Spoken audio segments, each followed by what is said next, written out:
about three kings. But what sort of things would they know? What kinds of royal achievement might they choose to discuss? And against what criteria might they actually assess those royal achievements?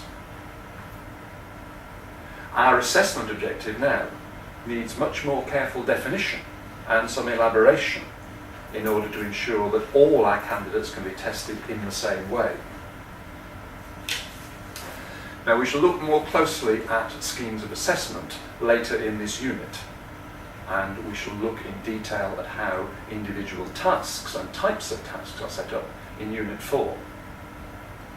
Meanwhile, however, our specification designer clearly has plenty of important issues to tease out in formulating assessment objectives. First, as we've seen, what the assessment objectives require candidates to do must be sufficiently specific to be identifiable and repeatable. Statements such as apply mathematical rules or read carefully and accurately aren't usually specific enough to be assessment objectives because they leave too many things unspecified. Which rules? Apply them to what? Or read what carefully? And how will that carefulness be demonstrated?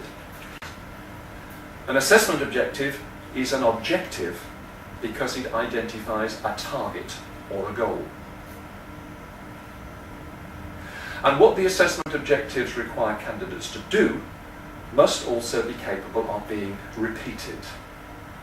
It must be possible to make exactly the same demands of candidates in different places and at different times in order to ensure that the same things are being measured and assessed in each case.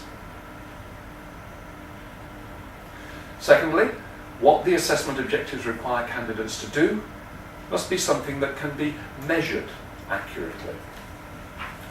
How will it be clear whether a candidate has or has not fulfilled our requirements? In a graded assessment, will it be possible to measure how far or to what level a candidate's achievement extends? The objective is an assessment objective because it defines its target or goal in terms that can be tested and measured. And fundamentally, the assessment objectives must relate directly to the purpose of the specification or the assessment. What will success in this assessment say about a candidate? What will be the usefulness or the currency of the qualification based on the assessment?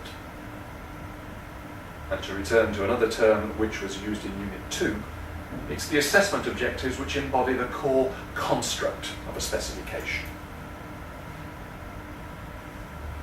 Assessment objectives, therefore, are central to the validity of a specification and its assessment. Now, as it says on our slide here, when the outcomes of an assessment, the exam results, become invested with such importance that they are primary indicators of success, either educational, economic, political, or whatever, it's important to recognise just how significant assessment objectives can become. It's the function of assessment objectives to determine the output of the assessment process. But the washback effect may be that they come to influence the whole educational process, the curriculum itself. Any form of assessment, whether it's a portfolio, a project, an examination, a demonstration, a construction, a composition, an oral response or written response, whatever. Any form of assessment is only as valid as the objectives upon which it's based.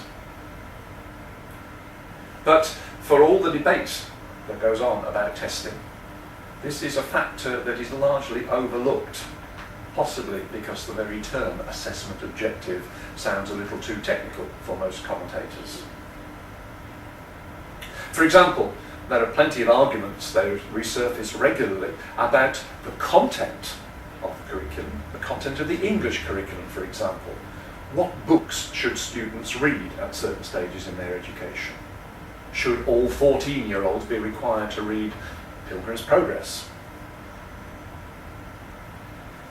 Schemes of assessment, too, are often hotly debated, though, again, not often under that technical title.